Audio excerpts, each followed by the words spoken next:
En préambule à cette conférence de Guillaume Lacquement, je voulais d'abord rappeler qu'elle se fait dans le cadre aussi de notre collaboration avec 3C, c'est-à-dire CALS Culture Contemporaine à CALS, avec une association avec laquelle nous produisons une exposition qui est chez nous, dont une partie est chez nous et qui s'appelle Le trouble du réel.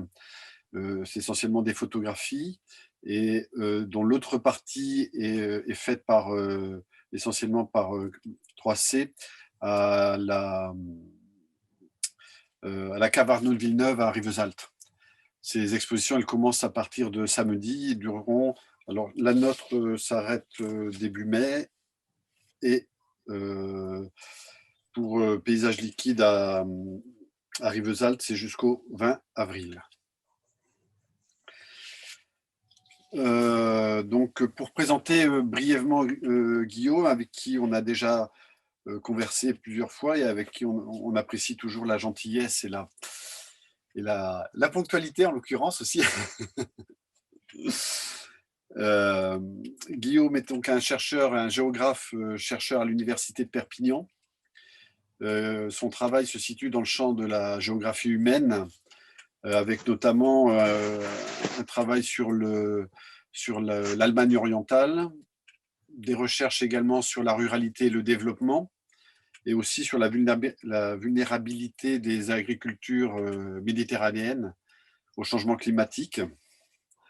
Alors, on aime particulièrement les géographes à lumière d'encre pour plusieurs choses, parce que d'abord, notre projet artistique s'appuie sur le paysage et que les géographes ont révolutionné l'approche photographique du paysage à partir des années 70-80 et notamment avec Augustin Berck et Alain Roger. Ils ont donc beaucoup influencé la photographie moderne sur le paysage, qui a amené notamment, et Guillaume en parlera peut-être tout à l'heure, Mathilde, aux observatoires photographiques de paysage. Donc depuis les années 2000, pour le dire rapidement, alors Guillaume, c'est peut-être plus sur moi que moi, mais le paysage se définit, pour le dire très rapidement, par l'association d'une culture et d'un lieu, quoi. Voilà ce que je pourrais dire pour ne pas embêter le monde par la suite. Mais effectivement, les géographes ont vraiment beaucoup apporté et Guillaume, à chaque fois, nous apporte toujours beaucoup. Donc, je vais te laisser la parole. Merci à toi, Claude. Merci, Claude, de ton invitation.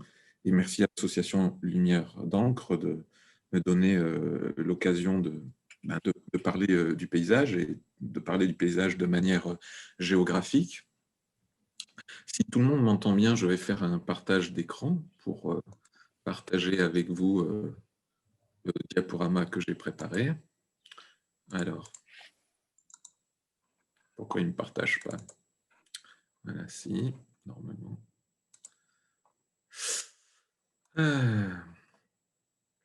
Alors, donc, je ne suis pas à l'origine un géographe du paysage et voilà comment je suis venu au paysage. Et cette photographie va nous aider à comprendre. Donc d'abord, je rappelle le titre de la communication de la conférence de ce soir, le paysage comme patrimoine, regard et action sur le paysage. Donc je ne suis pas à l'origine un géographe du paysage, je n'ai pas une formation en géographie du paysage. Je suis venu au paysage à la question paysagère parce que dans les années 90, j'ai étudié la transformation des campagnes est-allemandes et notamment la transformation du secteur agricole en Allemagne de l'Est, à un moment où l'Allemagne de l'Est basculait dans le monde occidental, et ce qui a entraîné un changement radical de l'organisation de l'espace productif dans ces campagnes qui avaient été collectivisées, qui avaient été transformées par la planification socialiste. Et la campagne socialiste était une campagne agricole, tout entière organisée autour de la production agricole. Et le changement de système en 1989-1990 eh bien, produit une crise grave qui produit un délestage de main-d'œuvre considérable. Juste pour vous donner un ordre d'idée, il y avait 1 million de travailleurs dans le secteur agricole en Allemagne de l'Est en 1989, juste avant la chute du mur. 3 ans après, il y a 100 000 personnes qui travaillent dans le secteur agricole. Donc, où sont passés les 900 000 travailleurs de l'agriculture? Et surtout, qu'est-ce qu'on fait à la campagne? Qu'est-ce qu'on trouve comme activité? Qu'est-ce qu'on trouve comme ressources économiques pour le développement, pour vivre, pour faire de l'emploi et développer des activités? Et dans la course aux ressources ou dans la recherche aux ressources économiques, eh bien, on a pu constater une reconversion assez rapide de l'économie rurale vers l'économie touristique. Et la reconversion vers l'économie touristique a amené à rechercher des ressources nouvelles, et le paysage a été considéré assez rapidement d'un point de vue théorique, mais aussi d'un point de vue pratique, comme un appel à la fréquentation touristique, et se sont multipliés les parcs paysagers en Allemagne. Et donc voilà comment j'en suis venu au paysage. Je suis venu à la question paysagère parce que je me suis posé rapidement la question du développement rural, du développement des campagnes dans une période de transformation brutale, dans une période de transformation rapide, en tout cas beaucoup plus rapide dans le monde socialiste, enfin dans l'ancien monde socialiste, que dans le monde occidental, que ce qu'a connu le monde occidental après après la Seconde Guerre mondiale et pendant la grande période de modernisation des années 50, 60 et 70. Et donc, j'évoquais un parc paysager, et cette première diapositive et la photographie que vous trouvez à gauche de la diapositive eh bien, est idéale pour présenter la thématique et présenter le questionnement qui peut nous réunir aujourd'hui. Alors, à gauche de la diapositive, on voit un équipement touristique. C'est une petite cabane en bois dans laquelle a été aménagé un cadre qui permet de voir sur le paysage, qui offre un point de vue sur le paysage. Et donc, le paysage, c'est d'abord ce que l'on voit, mais ce cadre oriente notre regard, et c'est ce que je voudrais développer dans un premier temps de la conférence, c'est la manière dont est orienté le regard sur le paysage, la manière dont se construit le regard sur le paysage à partir de modèles qui sont des modèles culturels. Ce cadre donc oriente le regard, mais d'une certaine manière, il raconte aussi une histoire, puisqu'il invite le promeneur à regarder une certaine partie du paysage. Et ici, ce n'est pas anodin, parce qu'on voit un village qui ressemble à la campagne, ou qui ressemble en partie à la campagne comme elle devait être avant la collectivisation, avant la construction des fermes d'État et des coopératives socialistes. Donc, ce cadre, il raconte une histoire, il met en patrimoine. Et ce cadre aussi, il nous dit quelque chose de la manière d'agir sur le paysage, il nous dit aussi quelque chose de l'action paysagère qui ici prend sa place dans l'aménagement d'un parc paysager qui est composé de plusieurs équipements touristiques, et je vous parlerai un peu plus tard de ce parc en particulier. Alors, première diapo. Alors, donc, je voudrais commencer la conférence en me focalisant sur la question du regard. Le paysage existe à travers le regard, existe d'abord à travers le regard des individus. Et cette photographie, qui est localisée, mais vous la reconnaissez peut-être, c'est une vue sur le village de Mory, en Fenouillède, ici en Roussillon, eh bien, nous permet d'aborder la question de savoir comment se construit le regard sur le paysage. Le regard, donc, le paysage, c'est une réalité tangible qui s'offre à la perception des individus. Et en s'offrant à la perception des individus, il présente une double dimension, une dimension matérielle et immatérielle. Et c'est ce que cette photographie nous permet de voir. La matérialité se lit sous trois formes. C'est d'abord la matérialité inerte qui renvoie aux éléments physiques, aux éléments solides, la roche par exemple, les sols, donc qui ont été ordonnés par des processus physiques comme la tectonique, comme l'érosion. Donc ça, c'est la première forme matérielle du paysage. La deuxième, se voit également, c'est la matérialité biologique qui est présente, qui est visible par les formations végétales et, le cas échéant, mais ce n'est pas le cas ici, par les groupements d'animaux. Donc ici, il y a surtout des formations végétales. Et la matérialité du paysage a enfin une troisième forme, c'est une forme sociale qui renvoie à la transformation du milieu naturel par les activités humaines, ce que la géographie classique nomme l'anthropisation des milieux, la transformation des milieux naturels par l'action humaine, par les activités humaines. Et ici, effectivement, on voit des formes matérielles qui relèvent de cette anthropisation, le bâti, les champs cultivés, les petits jardins irrigués à proximité du village. Un peu plus loin, à droite, la cave coopérative, sont les traces matérielles de l'anthropisation. Mais le regard sur le paysage ne se construit pas seulement à partir de ces formes matérielles. Le regard sur le paysage est aussi constitué, se nourrit également d'une dimension immatérielle qui peut se lire à plusieurs niveaux, ou sous la forme plutôt de plusieurs registres.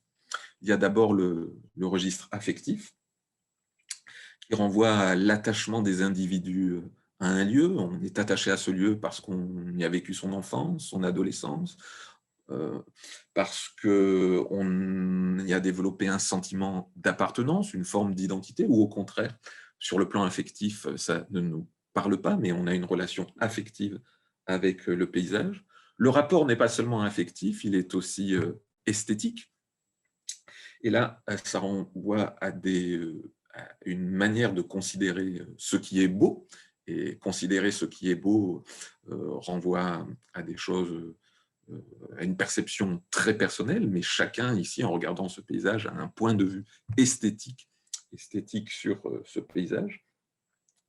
Et enfin, la dimension immatérielle se lie dans les rapports symboliques que l'on peut avoir au paysage. Pourquoi ? Parce que les éléments que l'on peut voir dans ce paysage, eh bien, ont une signification particulière.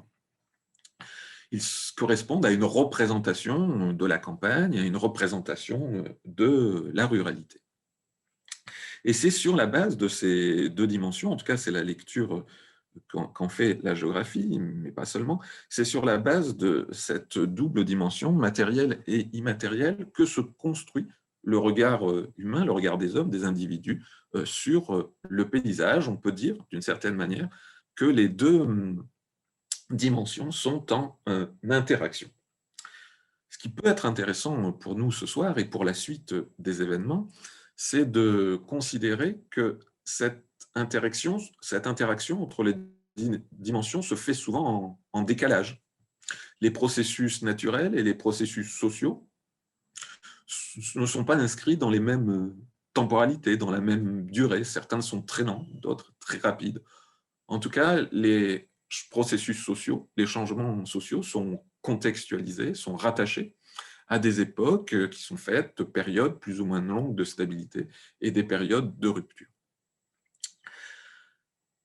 Pour lire cette interaction, on a deux grandes approches pour pour lire l'interaction qui construit le regard social sur le paysage.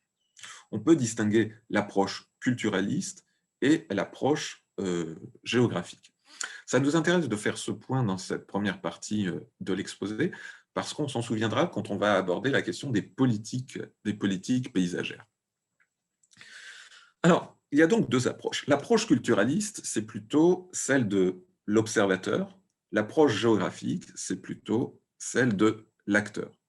C'est deux manières de mettre une distance avec le paysage, c'est deux manières de considérer la construction du regard sur le paysage.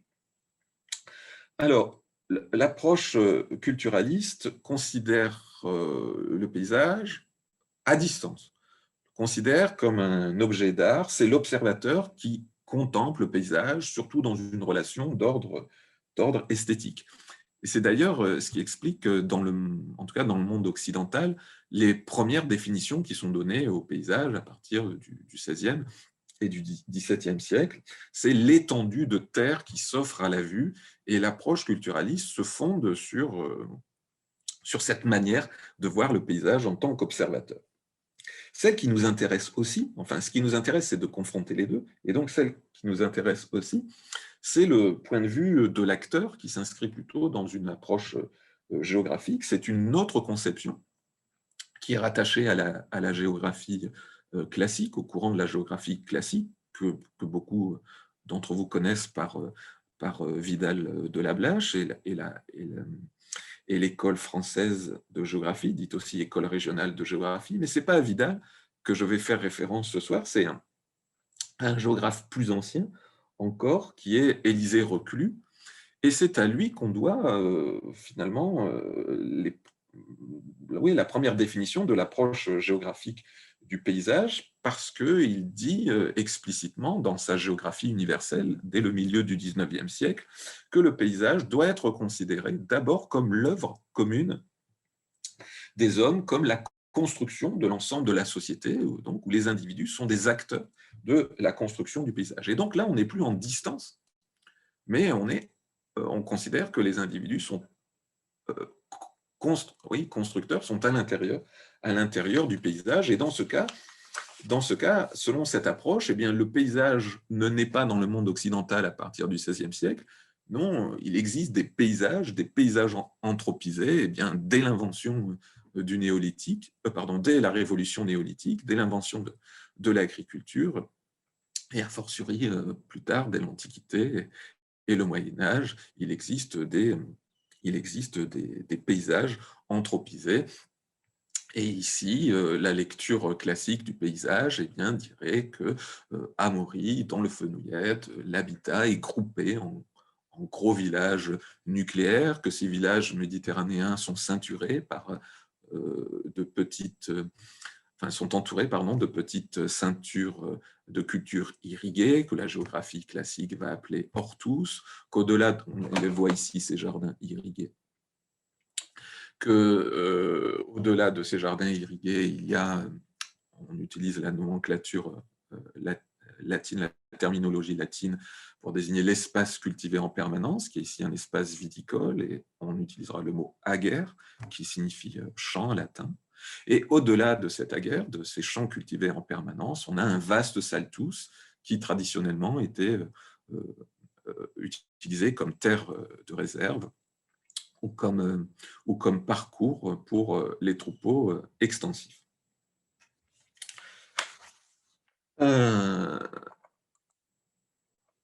Donc, on part de là à savoir que le paysage existe à travers le regard, un regard construit au croisement, à l'interaction d'une dimension matérielle et immatérielle, et c'est le regard qui sélectionne les formes paysagères selon des valeurs.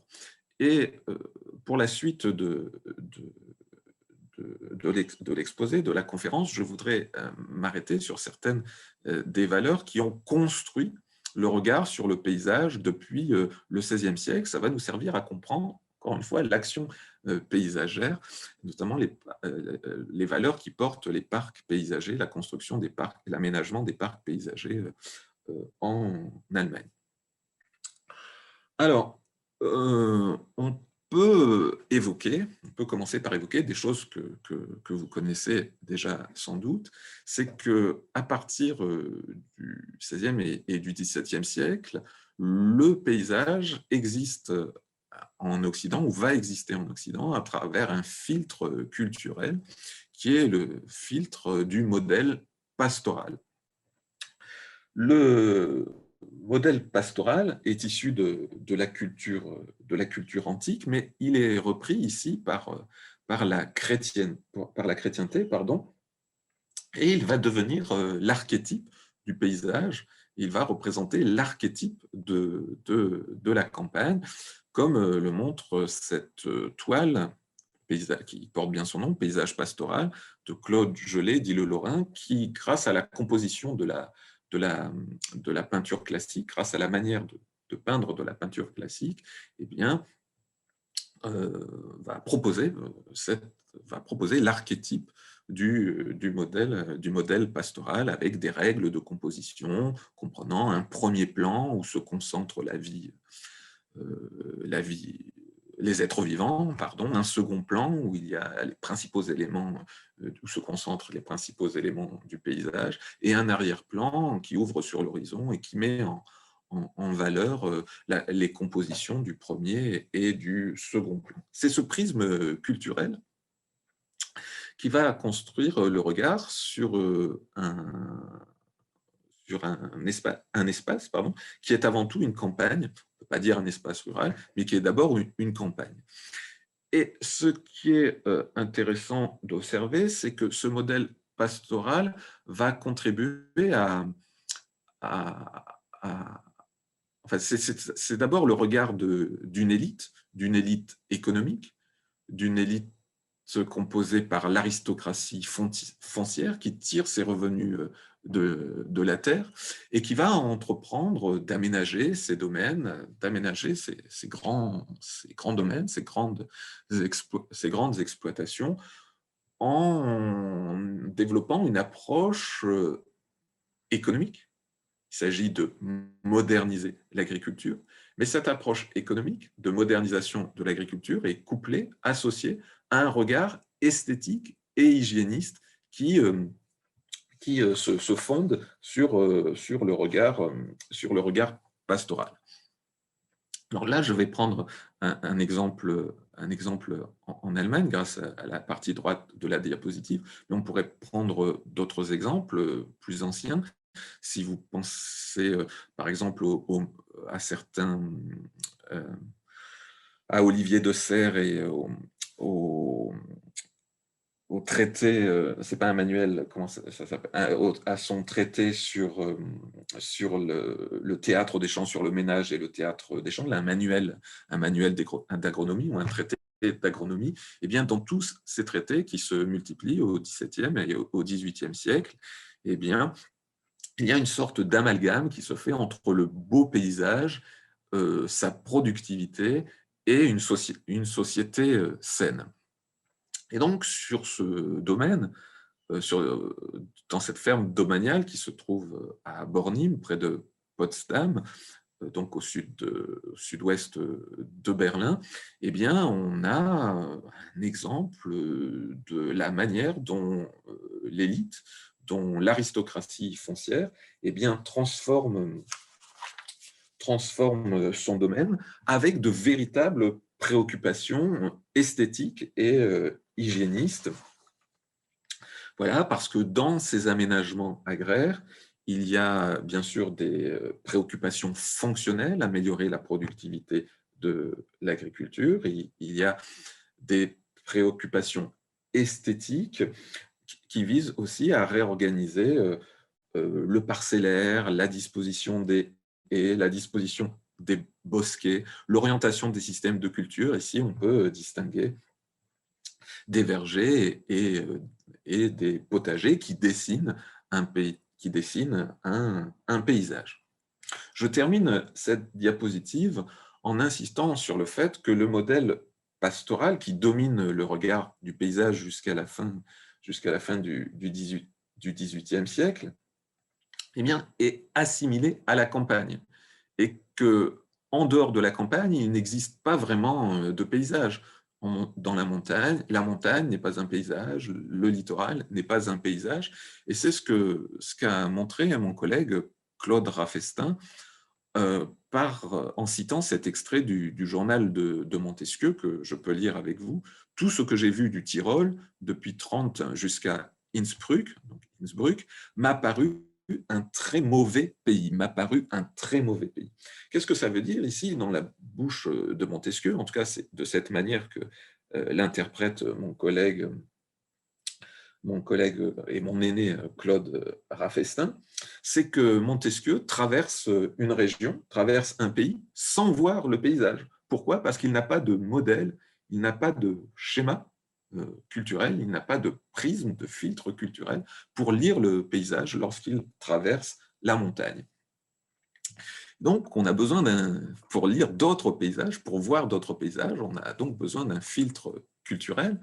C'est d'autres modèles paysagers qui apparaissent un peu plus tard dans le monde occidental, dans la civilisation occidentale, qui apparaissent dans le courant du 19e siècle. Les modèles paysagers du sublime et du pittoresque. Alors, le sublime a été défini par Emmanuel Kant, qui le propose comme une catégorie esthétique qui correspond à une certaine représentation de la nature. Et cette toile de Caspar David Friedrich nous permet de nous rendre compte de ce que représente le sublime. Donc ici, il s'agit de la toile qui s'intitule « Le promeneur au-dessus de la mer des nuages ». Je me suis dit, il y a peut-être encore des germanistes à serrer, donc je l'ai laissé en allemand. Et oui, le modèle du sublime renvoie à une certaine représentation de la nature. Le sublime exprime l'émerveillement de l'homme devant la nature, mais aussi sa volonté de suprématie, de domination, de maîtrise de la nature.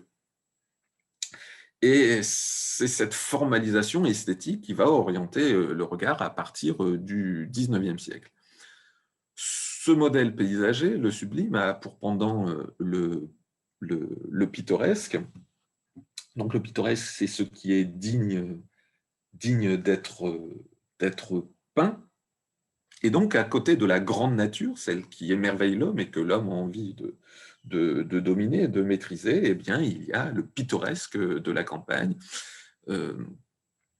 qui qualifie plutôt des spectacles charmants, des spectacles insolites aux yeux des citadins, à un moment où la société urbaine va progressivement se développer. Alors ça va être lent, mais ça va s'accélérer dans la seconde moitié du 19e siècle, et surtout une autre élite en train de s'affirmer, un autre groupe élitaire est en train de s'affirmer, c'est la bourgeoisie, et la bourgeoisie va avoir du temps de loisirs, du temps de promenade, du temps de voyage, et c'est le pittoresque des paysages qui va nourrir en partie ces voyages. Alors, il y a ces deux modèles et j'ai mis à droite des cartes postales des paysages d'Urwürttemberg parce qu'ils permettent de faire le lien justement entre les deux modèles, sublime et pittoresque, dans la manière de composer la gravure et dans la manière de composer la toile. Eh bien, il y a une forme de proximité, en tout cas, il y a des points communs. Sur ces cartes postales, on ne voit pas vraiment de limite au paysage, comme sur la toile de Friedrich. Il y a des figures paysagères qui s'affirment, certes, c'est la différence, mais il y a l'horizon qui s'évanouit et qui fait le lien d'une certaine manière avec le sublime. Alors, voilà pour la première partie de cette conférence, enfin, première partie de cet exposé concentré, dédié à la manière dont regard se construit, dans la manière dont le paysage existe à travers le regard, un regard socialement construit par des modèles paysagers qui ont évolué à travers le temps et à travers les époques et qui nous rejoignent jusqu'à aujourd'hui. Mais ce regard social conduit aussi à raconter le paysage. Et raconter le paysage en allant chercher des éléments du passé pour le valoriser dans le présent, pour le mettre en valeur dans le présent, ça s'appelle le patrimoine, ça s'appelle un processus de construction patrimoniale, et c'est sur cette seconde idée que je voudrais construire la deuxième partie de mon intervention. Donc, mettre le paysage en patrimoine, c'est rentrer dans une chaîne institutionnelle. Et les premiers paysages qui sont rentrés dans la chaîne institutionnelle, c'est une chaîne de reconnaissance par des institutions, forme de labellisation, si vous voulez. On ne parle pas encore de labellisation à la fin du 19e siècle. Eh bien, les premiers paysages à rentrer dans la chaîne institutionnelle sont les grands paysages, on va les appeler comme cela dans un premier temps. Et ici, il y a deux gravures qui font le lien avec ce que j'ai dit précédemment, une gravure du lac de Gaume et une gravure du pont d'Espagne, qui sont des éléments naturels et des éléments anthropisés qui se localisent dans les Pyrénées centrales, dans l'actuel parc national des Pyrénées. Et ces sites sont classés dès 1926, et mes collègues géographes ont analysé la manière dont la construction patrimoniale de ces grands paysages avait été faite, notamment en lien avec la fréquentation touristique, la fréquentation par la bourgeoisie des stations thermales des Pyrénées qui ramenaient des souvenirs ou qui envoyaient des souvenirs de beaux paysages de leur séjour dans les stations thermales. Mais ce qui nous intéresse ce soir, c'est que l'entrée des paysages dans la chaîne du patrimoine, dans la chaîne institutionnelle du patrimoine, c'est très progressivement, mais ça s'est accéléré dans la seconde moitié du XXe siècle, s'est élargi, est allé au-delà des paysages remarquables, des grands paysages, pour atteindre progressivement les paysages ordinaires. Dans la partie gauche de la diapositive, j'ai retranscrit une petite chronologie. On ne va pas nécessairement lire en détail, mais qui énumère, qui présente la manière dont se fait ce progressif élargissement de la manière de considérer le paysage, de la manière de faire entrer le paysage dans le patrimoine. On a plusieurs formes d'élargissement, un élargissement qui concerne les lieux, un élargissement qui concerne les formes, un élargissement qui concerne aussi l'échelle de la reconnaissance, puisque je me concentrerai sur deux dispositifs, le dispositif de 1993, la loi paysage, et le dispositif de 2000, la Convention européenne du paysage. Elle nous intéresse directement aujourd'hui. Pourquoi ? Parce que ces deux dispositifs récents, de 93 ou 2000, eh bien, font rentrer les paysages ordinaires dans l'action paysagère, dans l'action d'aménagement. Ils prennent en compte les paysages ordinaires. Le patrimoine rural non protégé, comme on peut le voir sur le document de la droite de la diapositive, ils prennent en compte donc ce petit patrimoine ou ces paysages ordinaires dans l'action paysagère, dans l'action d'aménagement, en proposant des procédures d'intégration du paysage dans l'aménagement. On est passé donc du lac de Gaume ou du pont d'Espagne à cette prairie complantée que vous voyez sur la photographie à droite, qui est considérée comme un élément de patrimoine aménagé par une petite collectivité. Alors, faire du patrimoine, ou faire entrer le paysage dans la construction du patrimoine, ce n'est pas facile, ça ne va pas de soi, ce n'est pas anodin parce que ça nécessite de produire un savoir, ça nécessite une connaissance sur le paysage. Et cette diapositive nous permet, enfin vous invite ou nous invite eh bien, à confronter les savoirs experts ou les savoirs d'experts et les savoirs profanes, à les confronter et à voir qu'ils ne sont pas toujours en correspondance, qu'ils ne sont pas toujours en adéquation et qu'ils ne facilitent pas la construction patrimoniale du paysage. On pourrait, avec vous, lire ce qui est écrit sur cet échange, dans ce dialogue. Donc, une première habitante sort du seuil de sa maison, manifestement énervée. Et c'est quoi ce que vous faites là? Un chercheur, donc le représentant du savoir expert, eh bien, on fait un inventaire des vieilles maisons. Car pour entrer dans la chaîne patrimoniale, eh bien, la première étape de l'entrée dans la chaîne patrimoniale avant le classement, c'est faire l'inventaire. Et donc l'habitante répond, et alors, ça donne quoi? Eh bien, ça ne donne rien, ça ne donne que des inconvénients, à mon avis. Mais non, moi, je ne comprends pas qu'on ne demande même pas l'avis de la personne, ça me chiffonne. Ah, parce que je prends la photo depuis le domaine public et je suis désolé, mais je n'y suis pas tenu. Ah bon? Alors ça, ce n'est pas très logique, ça me chiffonne, moi, que les lois soient arrangées selon qu'on est à droite ou à gauche. Je n'aime pas beaucoup ça, j'aime bien qu'elles soient bien claires pour tout le monde, pas plus pour les uns que pour les autres, et pas qu'il y en ait un qui les tourne, et puis pas l'autre. Et la seconde habitante qui arrive, donc on imagine qu'une deuxième personne sort sur le pas de la porte. Et pourquoi vous photographiez sans en parler? Hein? Mais parce que monsieur dit qu'il a le droit. Et c'est pour la mettre où? Oh, le droit, enfin, c'est pénible. Pourquoi pénible? Eh bien, parce que ça ne me plaît pas que ce soit comme ça. Et je le droit, moi aussi. Et donc, c'est Nathalie Heinisch est donc une sociologue du patrimoine et restitue cette enquête, cette manière de faire de la science que les géographes, de cette manière de produire de la connaissance que les géographes utilisent aussi, qui est l'enquête sociologique. Et la restitution de ce dialogue, la restitution de cette enquête, eh bien, nous permet de comprendre que la restitution du paysage, ou là d'un élément du paysage, puisqu'il s'agit d'une façade, eh bien, ne va pas de soi. Pourquoi? Parce que la confrontation des savoirs experts et des savoirs profanes ne correspond pas toujours, en tout cas demande un travail parfois long pour la participation habitante d'une certaine manière pour faciliter l'acceptation de l'action paysagère ou de l'action de construction patrimoniale.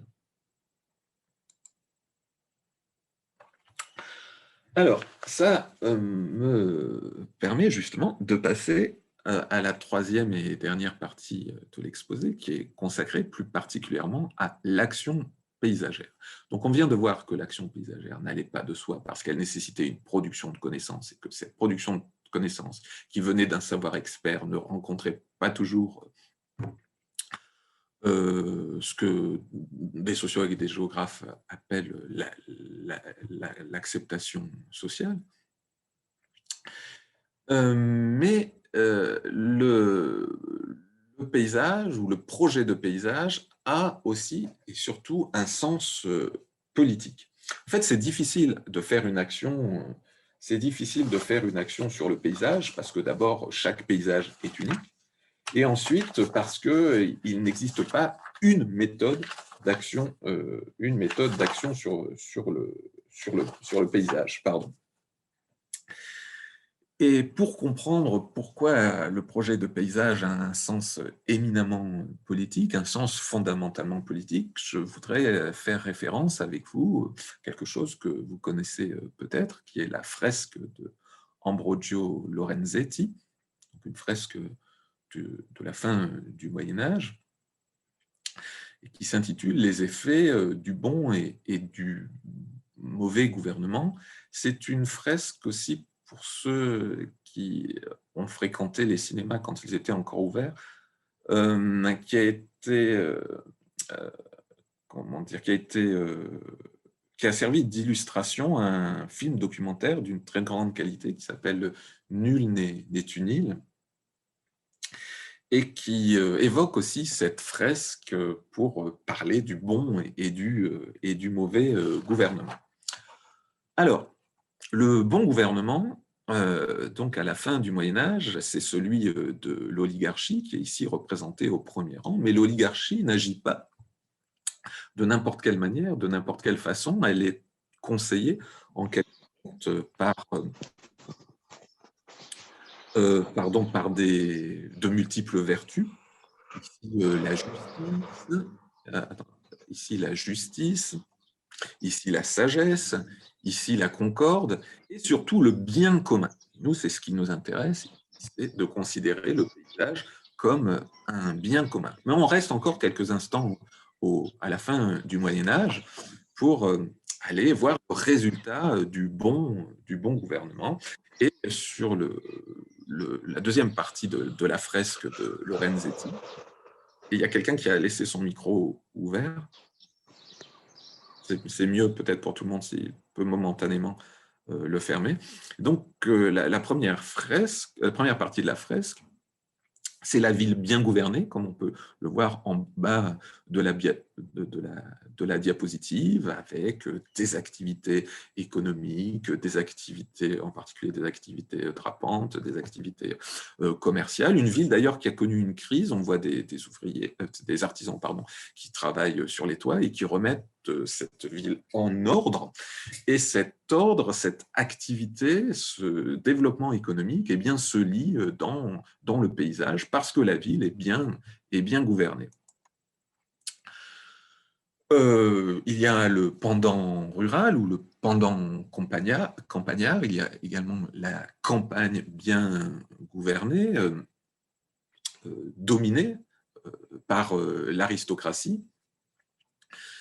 Ici à gauche de la fresque, devant un paysage bien ordonné, un paysage de collines, un paysage de champs cultivés, qui exprime aussi ce qu'on dirait aujourd'hui. Aujourd'hui, on emploierait le mot de gouvernance ou de bonne gouvernance du territoire. Et bien ici, on a une campagne bien ordonnée, bien gouvernée.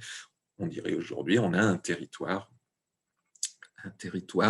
qui est sous une bonne gouvernance. Par contre, une partie de la fresque renvoie à l'allégorie du mauvais gouvernement. Et bien, le mauvais gouvernement se lit dans l'esthétique du paysage, dans la dégradation des formes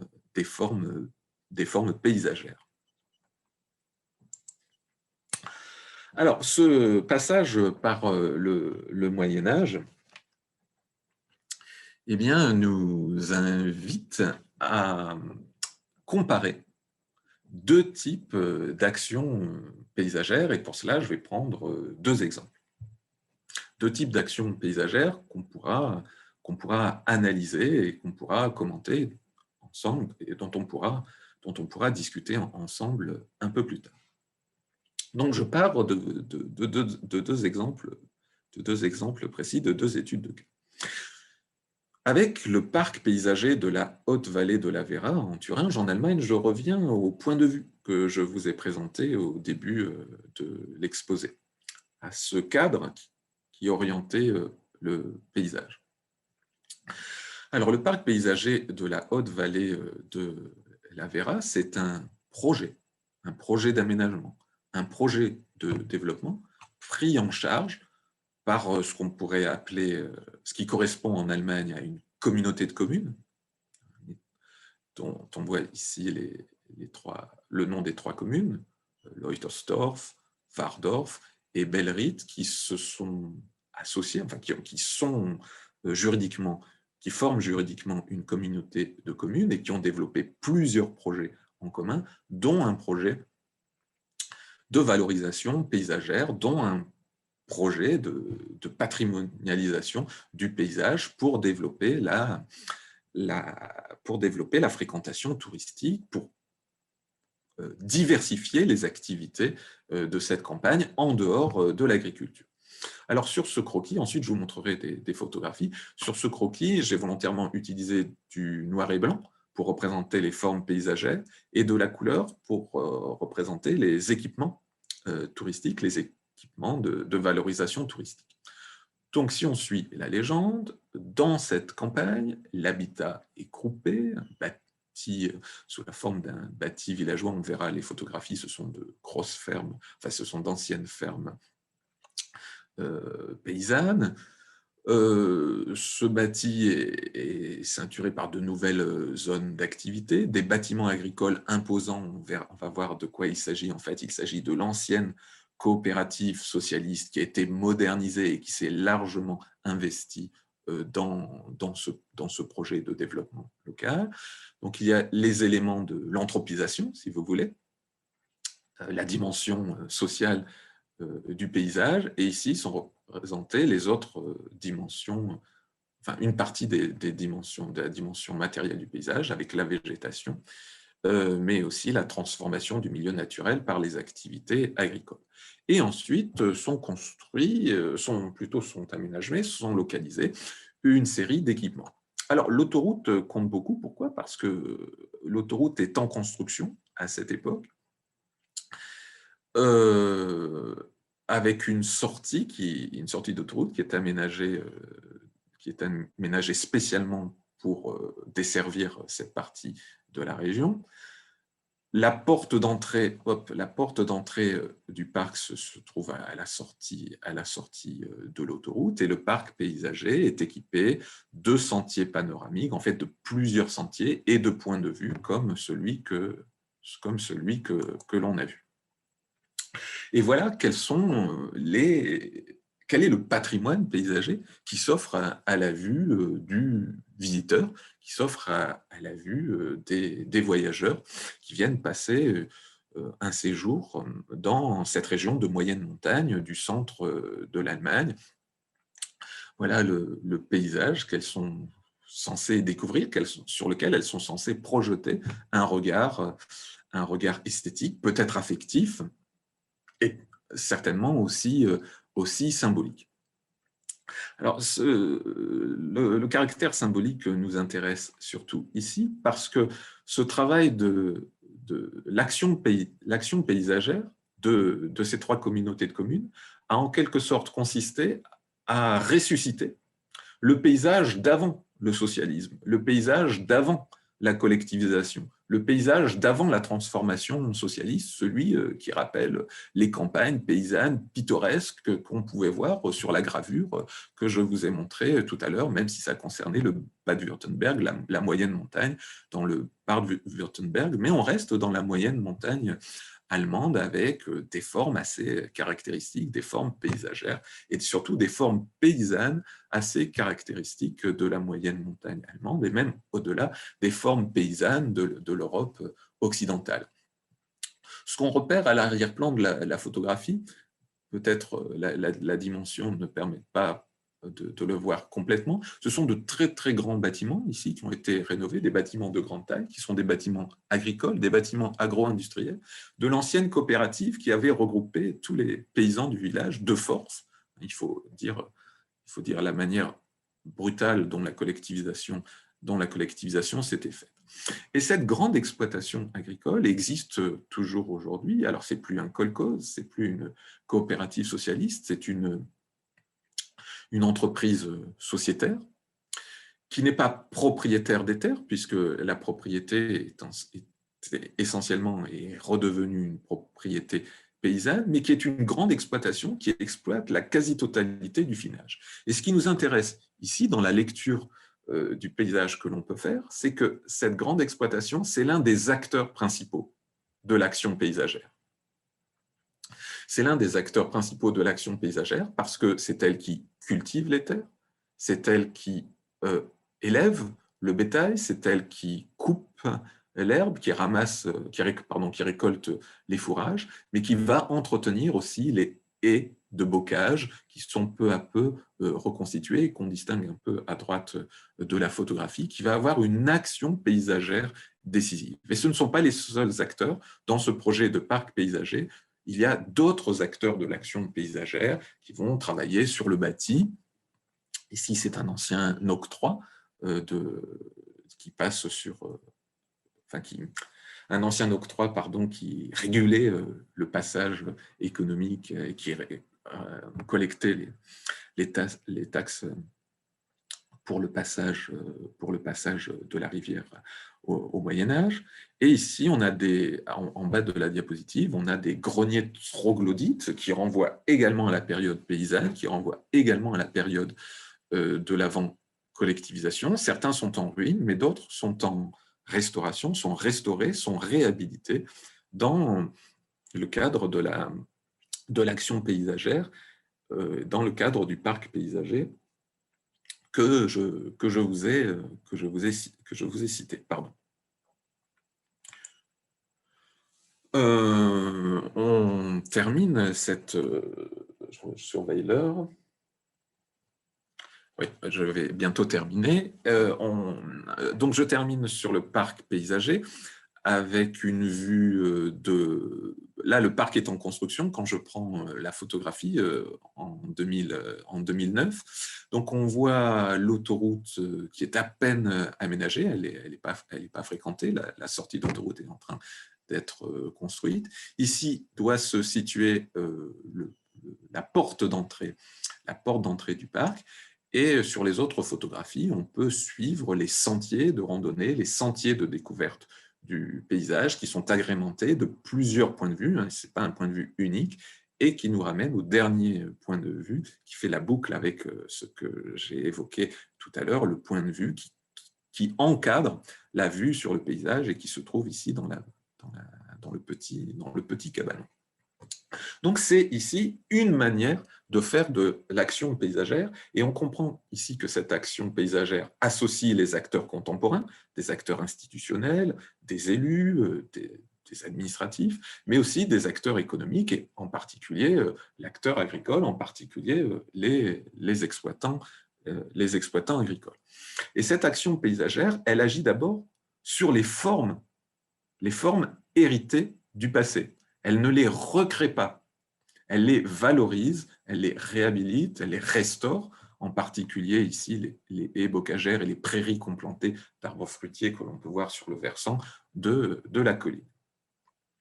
Cette manière de faire de l'action paysagère, qui s'inscrit dans la tradition géographique, peut être comparée à une autre manière de faire de l'action paysagère qui s'inscrit dans une autre tradition, qui est la tradition du paysagisme, la tradition des architectes paysagistes. Et pour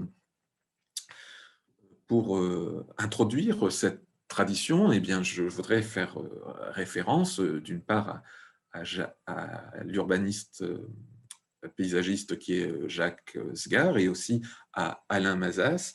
Alors, Jacques Sgard est à l'origine du parc André Malraux à Nanterre, pardon. Et Alain Mazas a beaucoup travaillé à la mise en place de l'Observatoire photographique national du paysage. Alors, ce qui nous intéresse pour la conférence de ce soir, c'est de se rendre compte, enfin de considérer que le paysagisme se présente d'abord comme un art de la mise en forme de la nature, comme un art de la mise en forme du paysage. Et dans la mise en forme du paysage, eh bien, on va faire appel à des ambiances, on va faire appel à des motifs qu'on va agencer pour construire un nouveau paysage. Et c'est cette manière de faire de l'action paysagère qui prend le contre-pied, en tout cas qui est différente de la manière précédente que j'ai évoquée. J'avance pour ne pas manger tout mon temps, et pour pas manger tout votre temps plutôt. Et je termine avec cette étude de cas, ou ce cas précis que certains d'entre vous connaissent peut-être. Il s'agit de l'aménagement paysager de la Basse à Perpignan, dans le quartier de Saint-Aciscle. Alors, on connaît bien la Basse telle qu'elle est aménagée dans le quartier central, au pied du Castillet. On connaît bien la Basse qui est cuvelée par une sorte de chape de béton, par l'aménagement de quais, qui sont des quais engazonnés, inaccessibles, embellis par des parterres fleuris, par des plantations de laurier rose, et c'est cette manière de construire un paysage, un décor de la Basse, qui occupe le quartier central de la ville. Ici, on se concentre sur le quartier périphérique, sur le quartier de Saint-Assisque et sur un aménagement récent de la Basse qui veut prendre le contre-pied de la façon de faire du centre-ville, de la façon de faire l'espace vert du centre-ville. Ici, le projet urbain, c'est de renaturaliser la Basse, de faire de la Basse un lieu sauvage, un lieu plus naturel. Et c'est en partie ce qui est fait, on peut le voir sur les photographies. D'abord, la Basse n'est plus cuvelée par une chape de béton, elle retrouve en quelque sorte son lit naturel. La végétation s'est développée non pas sur le mode de l'espace vert, mais à la manière d'une ripisylve, avec la végétation de la ripisylve. Mais si on y regarde de plus près, eh bien, on voit d'autres aménagements, d'autres plantations, notamment dans les deux photos du bas, des bancs, des pontons, des petites étendues d'eau, des petits étangs aménagés qui posent la question de la manière dont ce projet urbain a été mené, en tout cas sur la manière de faire de l'action paysagère. Alors, ici, ce projet urbain à Perpignan est relativement récent. Il prend véritablement forme à partir de 2012 dans les documents d'urbanisme, et on va trouver dans le PLU de Perpignan des indications, des orientations qui visent à mieux intégrer les espaces naturels et les espaces agricoles dans le tissu urbain, dans le tissu de la ville, sur le modèle d'un dispositif dont vous avez peut-être entendu parler, qui est la trame verte et bleue. La trame verte et bleue, c'est un dispositif qui a été publicisé après le Grenelle de l'environnement et après l'adoption des lois les lois Grenelle de 2009. Pardon. Alors, la trame verte et bleue, c'est l'idée qu'il existe dans l'espace urbain des espaces naturels, des espaces d'écoulement de l'eau, et des espaces naturels, de la végétation, donc la trame verte, la trame bleue et la trame verte, et que le rôle de l'aménageur, le rôle de l'urbaniste, c'est d'intégrer ces corridors, parce que ces espaces naturels, sous la forme de corridors, parce que ces corridors rendent des services écosystémiques à la société, rendent des services écosystémiques à la population. Ici, c'est l'idée que la Basse peut rendre de multiples services écosystémiques à la population, et en particulier à des services liés au bien-être des populations, à ses loisirs, à sa promenade, à son ressourcement. Et là où je veux en venir, c'est que cette manière d'agir sur le paysage s'inscrit dans l'autre tradition, dans la tradition du paysagisme, qui consiste à transformer les formes paysagères, mais sans associer les acteurs du paysage, sans associer les acteurs qui sont à l'origine des formes paysagères. Ici, on aurait pu penser que l'action paysagère aurait pu restaurer des jardins maraîchers, puisque la Basse avait une fonction très ancienne, d'irrigation.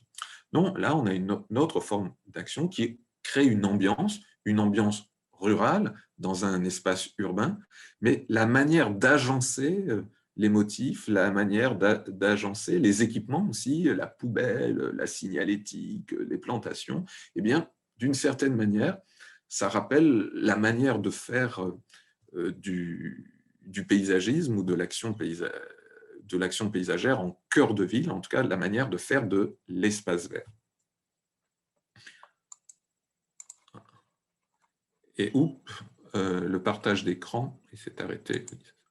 Et donc, pardon, j'ai terminé du coup un peu brutalement, j'aurais dû laisser la dernière diapositive, mais je voulais terminer cet exposé peut-être un peu trop long, j'avais prévu 3/4 d'heure, en confrontant ces deux manières de faire de l'action paysagère, la tradition géographique et la tradition paysagiste, pour renvoyer au premier élément que j'avais exposé dans la première partie, à savoir qu'il y avait deux manières d'interpréter le regard sur le paysage, l'approche culturaliste et l'approche géographique. Je vous remercie de votre attention, je vous remercie aussi de votre patience.